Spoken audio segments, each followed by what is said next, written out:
say welcome to my channel, or welcome back if you've been here before. Just a few things before we get started into the video. First of all, I do apologise if you can hear my fan on in the background. It is literally 5,000 million degrees here in Scotland. I feel like I'm actually in hell. Basically, my fragile Scottish body can't handle any heat at all, and I'm actually feeling very ill right now, and I'm pretty sure that I have heat stroke, so there's that as well. So for that reason, I'm not going to be doing any makeup today. I'm going to just be doing my skincare because I don't want shit on my face. So today I'm here to talk about a life-ruining conspiracy theory that you might already be familiar with, and that is the Mandela Effect.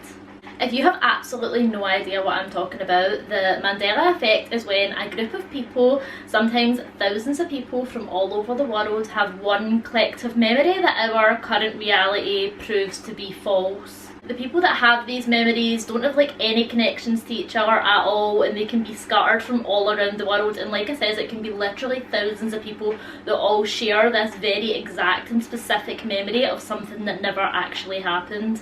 It was in 2010 that theorist Fiona Broome realised that it wasn't just her having these false memories, and so the Mandela Effect was born.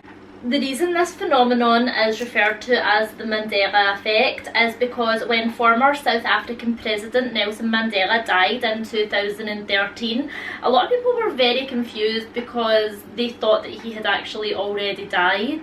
Actually, even while he was still alive, some people were like shocked when they found out that he was still alive because they were so convinced that they could remember his passing so clearly. You see, Nelson Mandela had been in prison for 27 years. He was in prison for fighting against a racist government and fighting for racial equality, might I add. He was finally released from prison in the year 1990 after serving his 27-year sentence. He then went on to become the first black president of South Africa from the years 1994 to 1999, and then in the year 2013 he passed away from a respiratory condition. Or did he?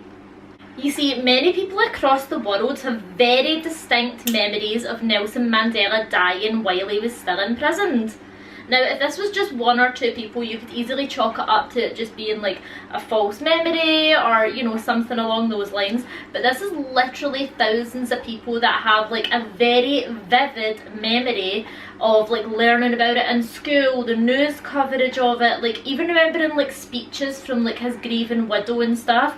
So like a lot of people were like, what the fuck, he already died, what are you talking about?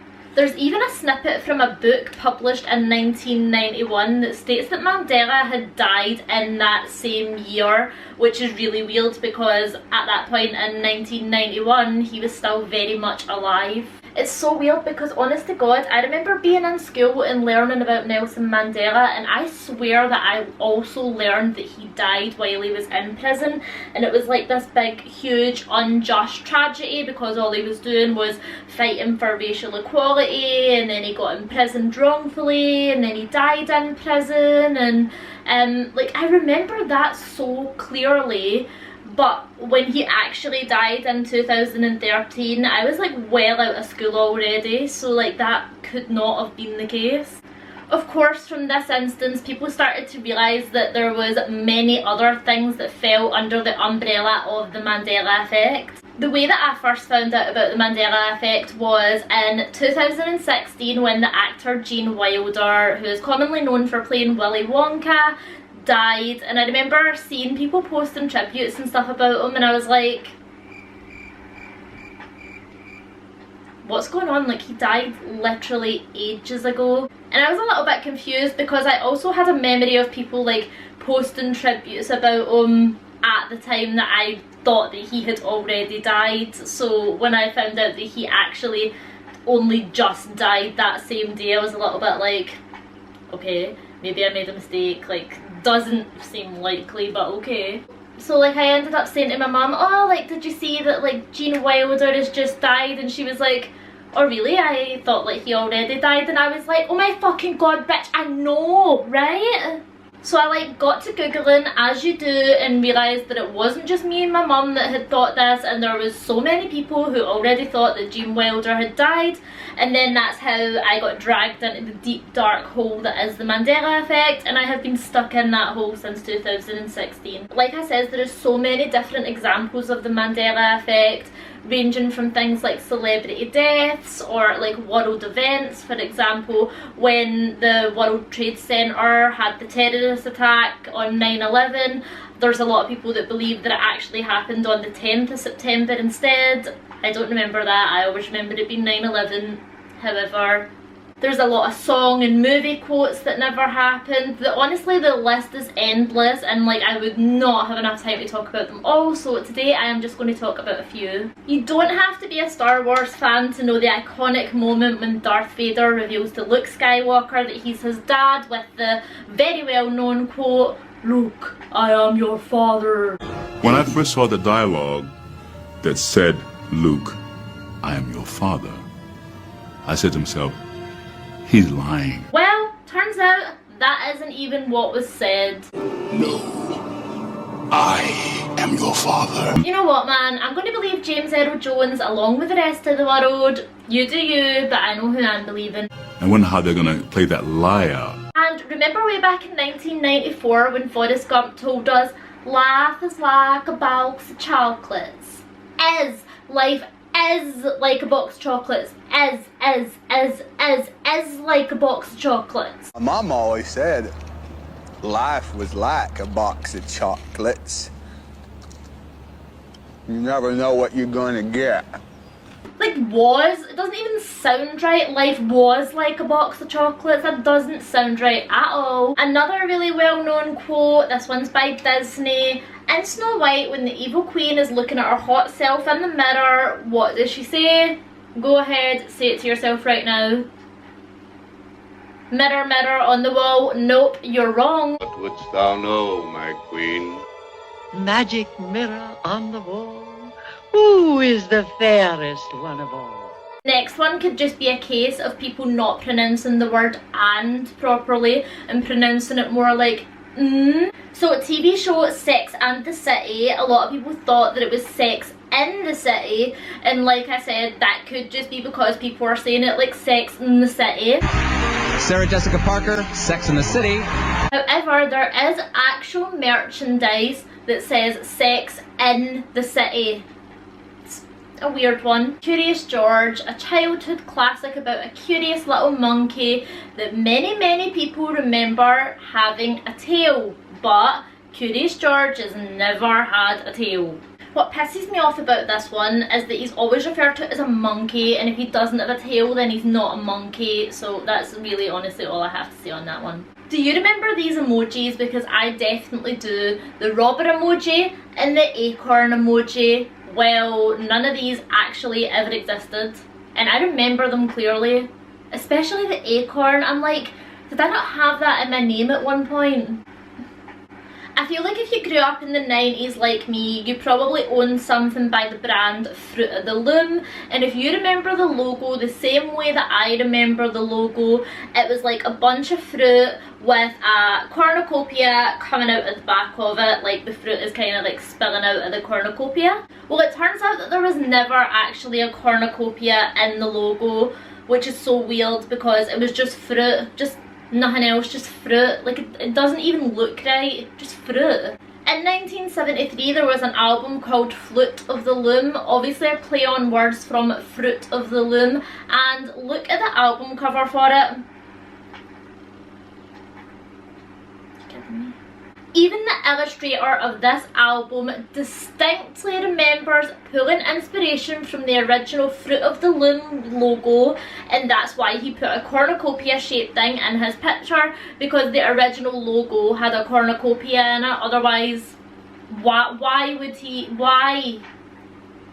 So I don't think I've ever said the word cornucopia out loud before, and I've said it like 5 times in the last minute. Super common one is the Monopoly man, rich Uncle Pennybags, with his little moustache and top hat and monocle, except no, because he's actually never even had a monocle before. These last two I've saved till the end because they cause me the most stress. Like the other ones I can be like, yeah, okay, like maybe I'm like mistaken, I've maybe made a mistake. These last two, no. So, the Mona Lisa, have you heard of it? Of course you've heard of it. Well, that painting never actually existed. No, I'm just kidding, of course it exists. That would literally tip me over the fucking edge. So you've probably heard of Mona Lisa's smile, and if you look at the painting, she's sitting there looking quite demure with like a very small little smile on her face.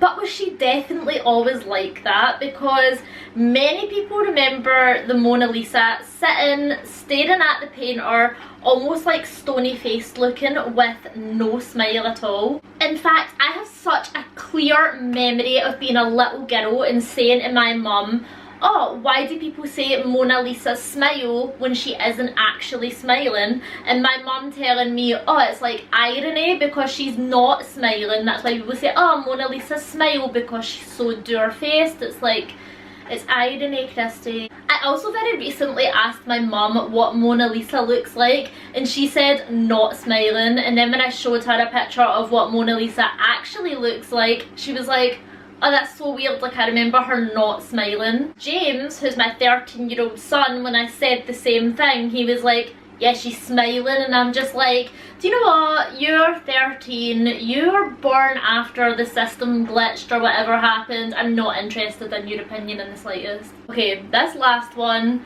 it may seem small, but it makes me irate.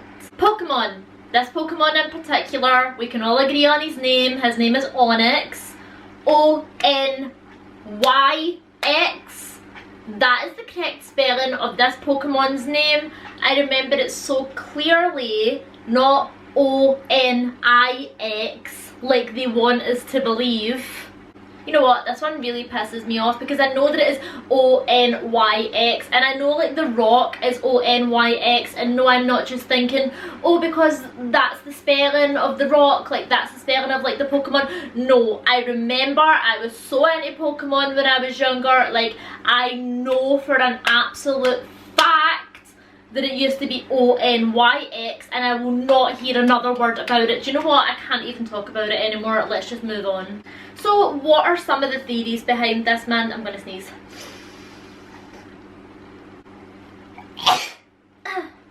Are some of the theories behind this Mandela Effect? Well, the most obvious theory is that people are just having false memories.